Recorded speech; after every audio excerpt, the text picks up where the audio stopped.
nama saya Sandra Lucia Koraa, Guru Pendidikan Agama Katolik dan Budi Pekerti di Sekolah SMP Stella Maris Jakarta, sekaligus mahasiswa PPG dalam jabatan tahun 2025 batch 1 pada LPTK STP Kat Santo Fransiskus Assisi Semarang.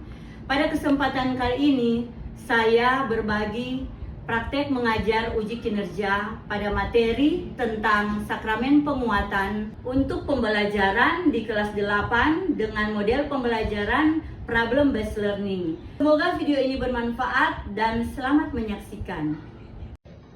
Stand up. Greeting. Good morning, Miss. God bless you. Oke, good morning. Sit down. Thank you, Miss. Apa kabar hari ini? Luar biasa. Oke ya, jadi agar pembelajaran kita lebih semangat lagi, kita akan tepuk semangat. Mulai dengan selamat pagi. Pagi, luar biasa. Semangat. Upat.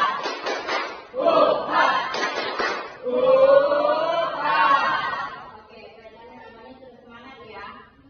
Oke ya, sebelum kita memulaikan proses belajar mengajar kita, undang kita semua untuk berdiri. Kita akan berdoa, membuka. Siapa yang bisa pimpin doa? Oke, maju di depan kita.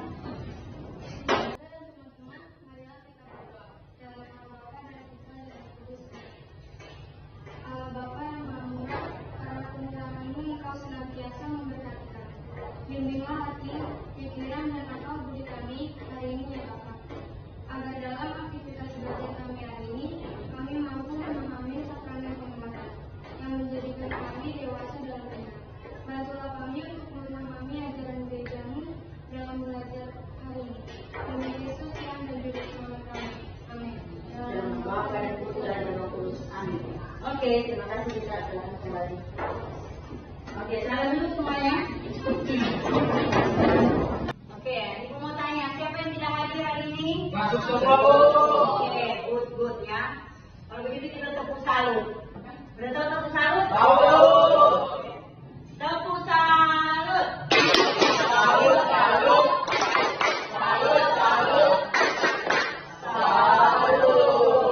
Ya, itu senang karena ternyata hari ini semuanya boleh hadir di sekolah, ya, komplit. Ini kita akan belajar tentang sakramen penguatan atau sakramen Krisma.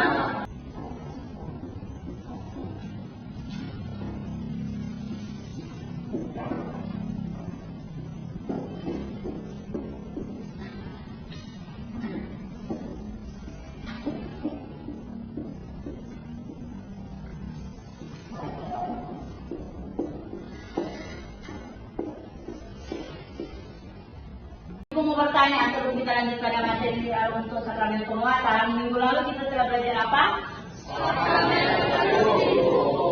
Sakramen Ekaristi. Ada yang tahu apa itu sakramen Ekaristi? Saya, Bu. Ya.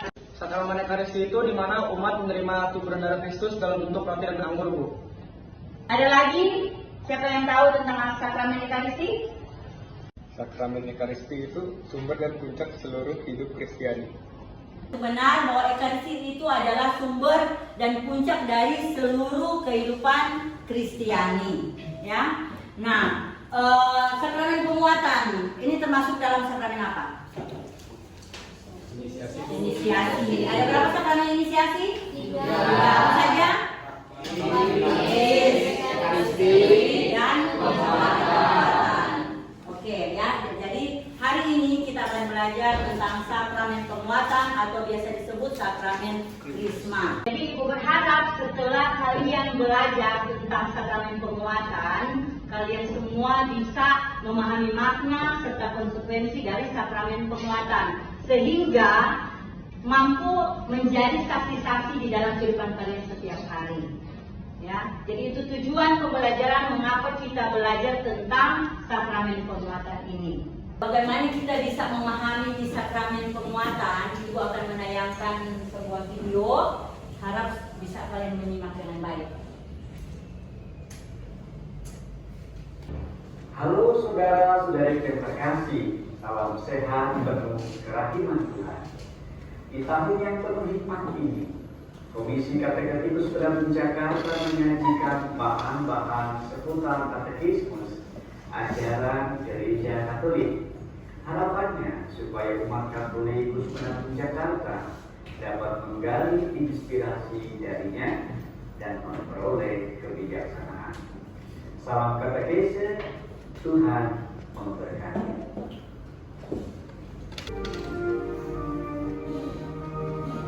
Sakramen Krisma atau penguatan.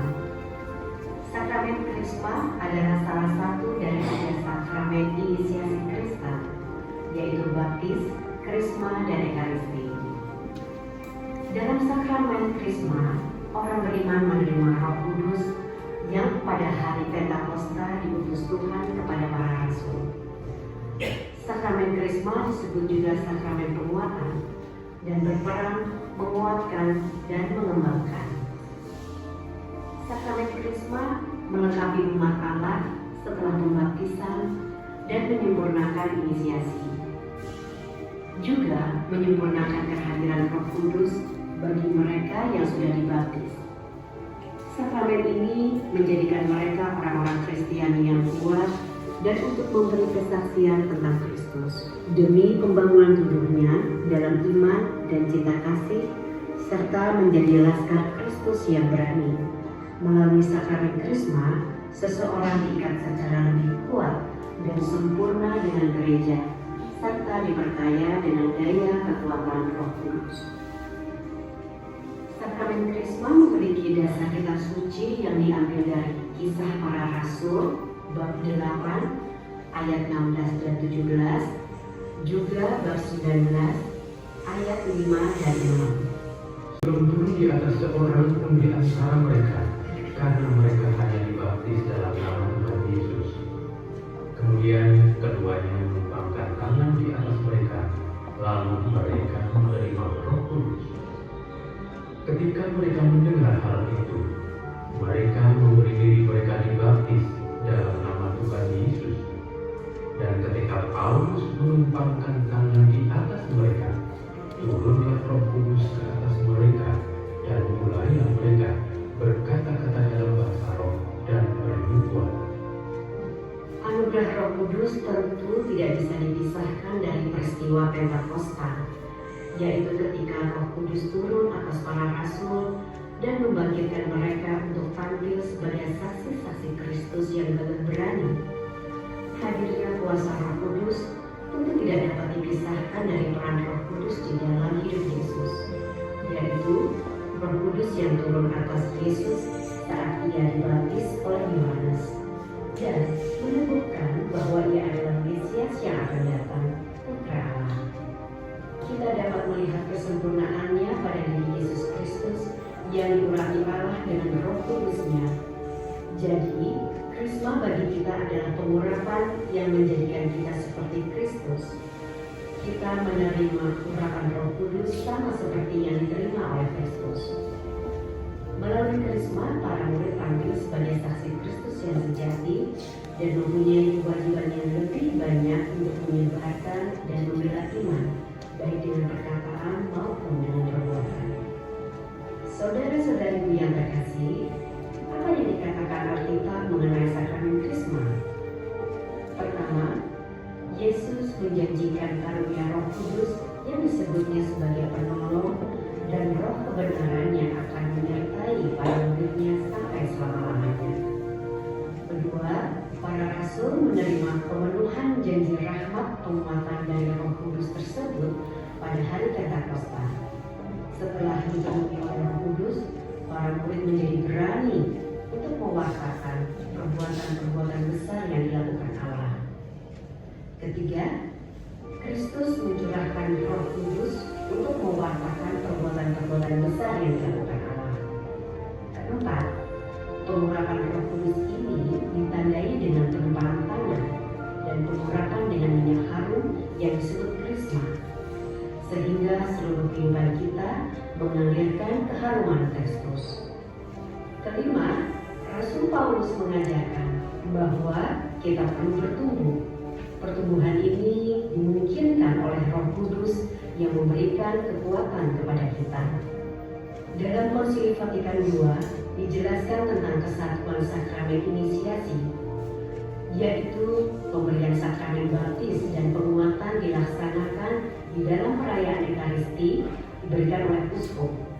Namun uskup dapat memberikan kuasa kepada para imam untuk tugas tersebut. Sakramen penguatan memiliki materia dan forma atau rumusan yang menjadikannya sebagai sakramen. Pertama, materia sakramen penguatan yaitu penguluran kedua tangan atau penumpangan tangan uskup atau imam yang diberi wewenang kepada calon penerima penguatan. Lalu, pengurapan atau pengolesan minyak krisma di dahi penerima dalam bentuk salib. Pengurapan dengan minyak krisma berarti penerima krisma itu dikuduskan, dikhususkan, dan menerima kuasa untuk melakukan tugas-tugas perutusan sebagai umat beriman. Dengan menerima sakramen krisma, kita menerima Roh Kudus yang merupakan meterai tanda bahwa kita ini milik Allah. Sakramen krisma merupakan yang pertama dari serangkaian sakramen pengurapan. Sakramen-sakramen tersebut mempergunakan bahasa isyarat yang sama, yaitu pengurapan dengan minyak. Minyak krisma merupakan campuran minyak zaitun atau minyak tumbuhan lain dengan balsam atau wangi-wangian lain. Biasanya minyak krisma diberkati oleh uskup diosesan. Dalam misa krisma pada pagi hari Kamis Putih, dalam pekan suci di gereja katedral bersama-sama dengan minyak suci yang lainnya, misalnya minyak pengurapan orang sakit. Kemudian minyak krisma dibagi-bagikan ke seluruh wilayah keuskupan sebagai lambang persatuan dalam gereja. Kedua, forma sakramen penguatan dengan rumusan semoga dimeterai oleh karunia Allah Roh Kudus atau terimalah tanda karunia Roh Kudus. Untuk menerima sakramen krisma terdapat beberapa syarat yang harus dipenuhi sebagai berikut. 1. Usia yang cukup dewasa untuk dapat mempertanggungjawabkan serta mengembangkan kedewasaan imannya atau berusia minimal 14 tahun atau kelas 2 SMP. 2. Memiliki iman Katolik dan dibaptis secara Katolik. 3. Tergabung dalam kesatuan gereja Katolik. 4. Wajib mengikuti pertemuan yang dijadwalkan oleh tim katekese untuk melakukan pembinaan. Harus berada dalam kondisi rahmat, memiliki sikap hati yang bersih, tidak melakukan dosa berat sebelumnya. Untuk itu, sebelum menerima sakramen ini, calon penerima sakramen wajib melakukan pengakuan dosa atau sakramen tobat terlebih dahulu agar ia berada dalam kondisi yang layak untuk menerima sakramen krisma ini. Calon krisma tidak didampingi oleh wali krisma yang tugasnya mengusahakan agar krismawan atau krismawati bertindak sebagai saksi Kristus yang sejati, memenuhi kewajiban-kewajiban yang melekat pada sakramen krisma. Umat Allah yang terkasih, buah dari sakramen krisma adalah pencurahan Roh Kudus dengan meningkatkan dan memperdalam rahmat baptisan, yaitu semakin berakar secara mendalam dengan status kita sebagai anak-anak Allah yang membuat kita bisa berkata, Aba ya Bapa. Kita semakin disatukan secara kuat dengan Kristus. Karunia Roh Kudus semakin banyak dilimpahkan kepada kita. Baik, semuanya sudah menonton video yang gue tayangkan tentang sakramen penguatan. Tentu masing-masing sudah bisa memahami apa saja yang ditampilkan lewat video. Nah sekarang Ibu akan membuat kalian dalam kelompok, membagi 4 aja ya, karena ada 16 berarti setiap kelompok terdiri dari 4 orang, berarti ada 4 kelompok. Maka silakan mungkin perdelet aja ya biar cepat untuk membentuk kelompok.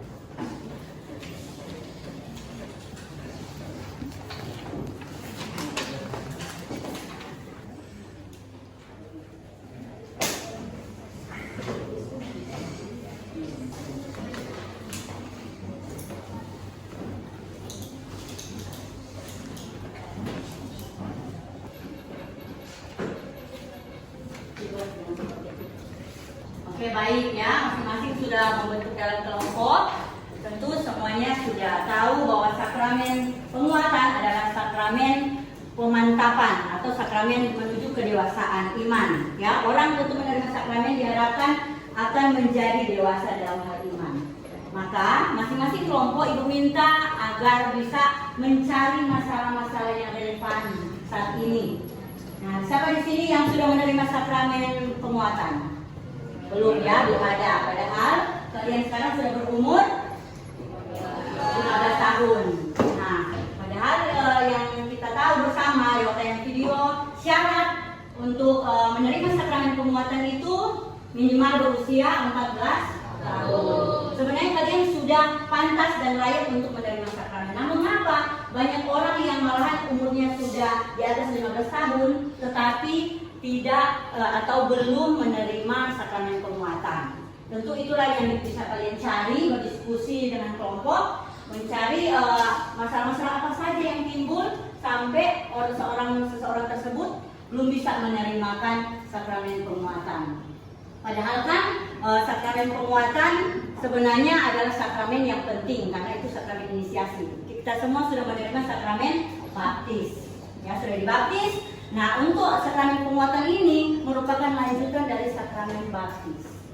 Ya, nah, maka ibu harapkan setiap kelompok bisa menemukan masalah-masalah yang ada, kemudian nanti bisa mencari solusinya. Ada banyak contoh mungkin yang membuat orang-orang belum menerimakan sakramen penguatan itu. Ya, masalah mungkin kurangnya pemahaman tentang sakramen tersebut atau belum ada ketertarikan orang untuk menerimakan sakramen itu karena mereka merasa bahwa sakramen itu seakan-akan tidak terlalu dibutuhkan. Ya, padahal orang Katolik itu harus menerima sakramen inisiasi. Ya, yang harus dibaptis, merayakan Ekaristi, kemudian terakhirnya menerima sakramen penguatan. Tentu ada 7 sakramen yang lain ya yang akan setiap orang Katolik akan menerimanya. Ada hal lain lagi yang membuat seseorang belum bisa menerima sakramen karena mungkin kurangnya motivasi dalam dirinya atau baik dalam keluarganya, ya, atau kurang pemahaman yang memadai dari tentang sakramen tersebut. Padahal kalau seseorang itu sudah didewasakan dalam iman, ya, dia harusnya sudah menerima sakramen penguatan.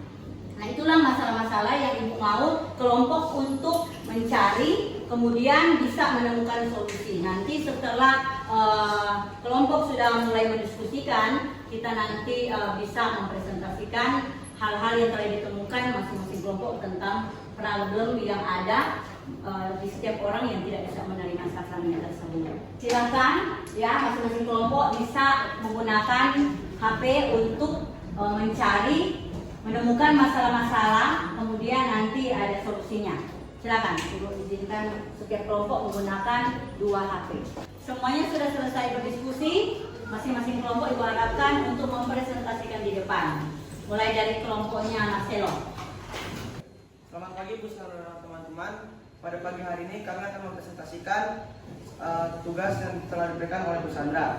Apa masalah relevan yang muncul sehingga orang tidak mengikuti sakramen penguatan? Salah satu masalahnya adalah tekanan sosial. Jika lingkungan sekitar tidak menjalani atau bahkan mengejek, orang jadi malas atau malu untuk mengikuti. Cara mengatasinya adalah mencari lingkungan yang positif, membangun kepercayaan diri dalam iman, dan berdoa untuk meminta kekuatan. Sekian dari kami, terima kasih.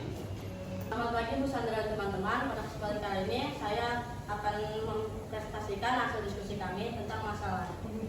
Nah, masalahnya itu kurangnya kedewasaan iman. Sakramen penguatan atau krisma merupakan salah satu dari 7 sakramen dalam gereja Katolik yang berfungsi untuk mempertangguh rahmat yang telah diterima saat baptisan. Solusinya gimana? Jadi solusinya itu mengikuti katekumen atau pembinaan krisma. Yang kedua, aktif dalam kehidupan bergereja. Yang ketiga, membangun relasi pribadi dengan Tuhan. Dan yang terakhir, mencari bimbingan rohani. Sekian presentasi dari kami. Terima kasih. Selamat pagi teman-teman dan Bu Sandra.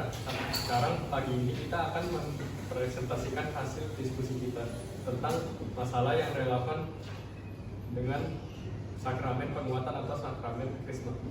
Masalahnya adalah kurangnya pemahaman. Banyak umat yang adanya sakramen penguatan dalam kehidupan mereka.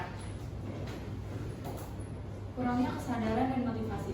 Beberapa orang mungkin tidak merasa terdorong untuk menerima sakramen ini karena kurangnya bimbingan atau dorongan dari komunitas gereja mereka. Dan solusinya adalah yang pertama, melakukan pendalaman Alkitab agar lebih paham. Dan yang kedua, mendengarkan kesaksian orang-orang yang sudah mengalami sakramen penguatan. Terima kasih. Selamat pagi Bu Sandra dan teman-teman. Kali ini kelompok 4 akan mempresentasikan apa masalah relevan yang muncul sehingga orang-orang tidak menerima sakramen penguatan.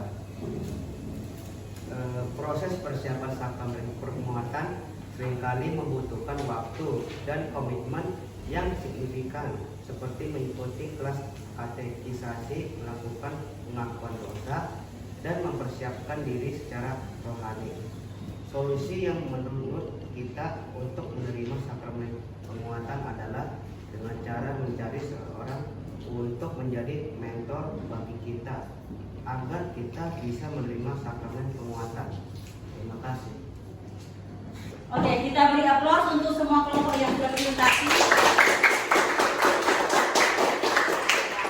Jadi semuanya sudah bisa melihat masalah-masalah yang ada sehingga sakramen penguatan itu belum diterimakan walaupun orang itu sudah cukup layak atau sudah cukup dewasa untuk menerima hal tersebut, ya. Jadi sudah menemukan juga solusinya dan Ibu harap semuanya sudah bisa memahami arti penting dari sakramen penguatan, ya. Seseorang yang sudah menerima sakramen penguatan sudah mendapatkan Roh Kudus, berarti dia sudah bisa menjadi saksi imannya, ya, sudah lebih didewasakan, lebih dimantapkan dalam kehidupannya, dalam menjalani kehidupannya dia sudah ada pencurahan Roh Kudus yang dia terima melalui sakramen penguatan.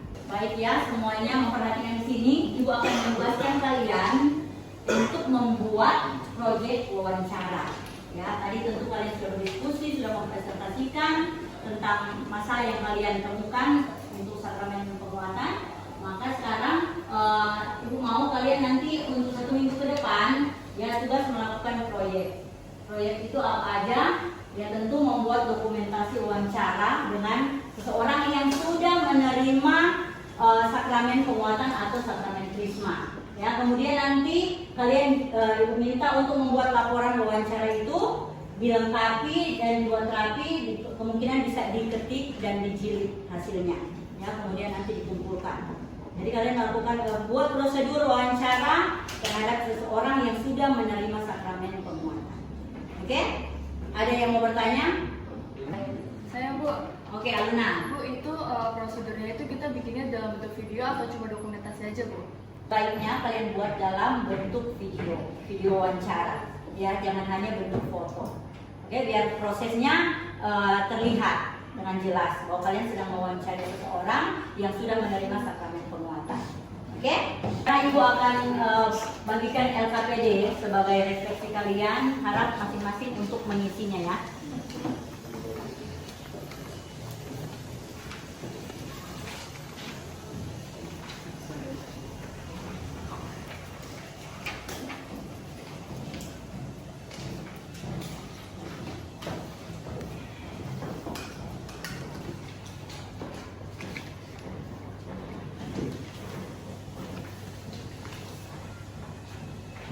Langsung mengisi supaya waktunya cukup. Oke. Silakan.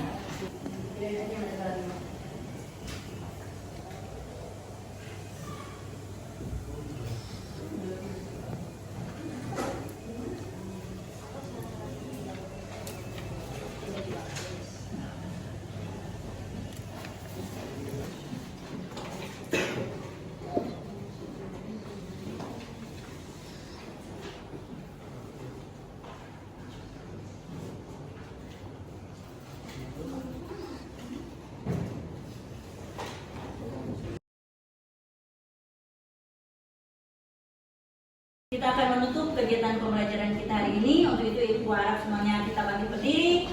Kita akan bernyanyi, ya. Kita menyanyi "O Rahmat yang Mengagumkan". Ibu akan mengangkat stemnya, "O Rahmat yang Mengagumkan", kemudian kami mengikuti. O Rahmat yang mengagumkan. 1, 2, 3. Rahmat yang mengagumkan,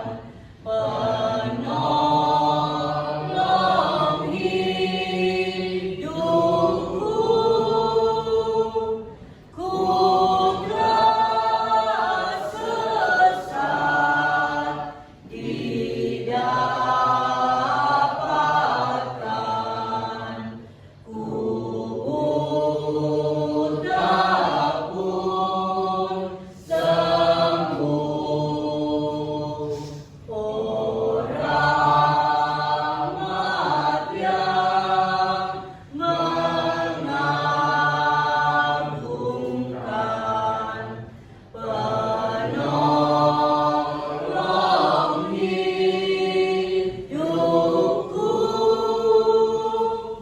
ku telah sesat didapatkan, ku buta pun sembuh. Oke, sebelum kita pulang, kita akan menutup kegiatan belajar mengajar kita dengan berdoa. Kita doakan doa Roh Kudus. Kita doakan secara bersama-sama. Marilah berdoa dalam nama Bapa dan Putra dan Roh Kudus. Amin. Allah Bapa yang Maha Kudus, kami bersyukur kepadamu karena Roh Kudus yang telah Kau curahkan ke dalam hati kami. Kehadirannya dalam hati kami telah membuat kami menjadi baik kehadiran-Mu sendiri. Dan bersama Dia pula kami telah Kau lahirkan kembali menjadi anak-anak-Mu. Dialah penghibur dan penolong yang Kau utus dalam nama Kristus. Dialah Roh kebenaran yang memimpin kami kepada seluruh kebenaran. Semoga Dia mengajarkan segala sesuatu kepada kami dan mengingatkan kami akan firman yang telah dikatakan oleh Yesus, agar kami selalu dituntun oleh firman-Nya. Melalui Roh Kudus-Mu ini, sudilah Engkau membimbing gereja-Mu, para pemimpin dan pembantu-pembantunya, dan berilah mereka kebijaksanaan yang sejati. Semoga karena bimbingannya kami semua boleh menikmati buah-buah roh, kasih, sukacita, damai sejahtera, kesabaran, kemurahan, kebaikan, kesetiaan, kelemah lembutan, dan penguasaan diri. Melalui Roh Kudus-Mu pula, sudilah Engkau membimbing umat-Mu untuk kekal dan setia kepada kehendak-Mu, untuk tetap tabah dalam penderitaan, berani menjadi saksi putra-Mu, berani menjadi pelayan sesama, dan menjadi terang serta garam dunia. Semoga Roh Kudus selalu memimpin kami dengan lembut dan ramah, menuntun kami dengan cermat dan teguh. Semoga Ia menjadi daya ilahi di dalam kehidupan beriman dan bermasyarakat, dan mengantar kami masuk ke dalam kemuliaan surgawi untuk berbahagia abadi bersama Bapa dan Putra dan Roh Kudus. Amin. Dalam nama Bapa dan Putra dan Roh Kudus. Amin.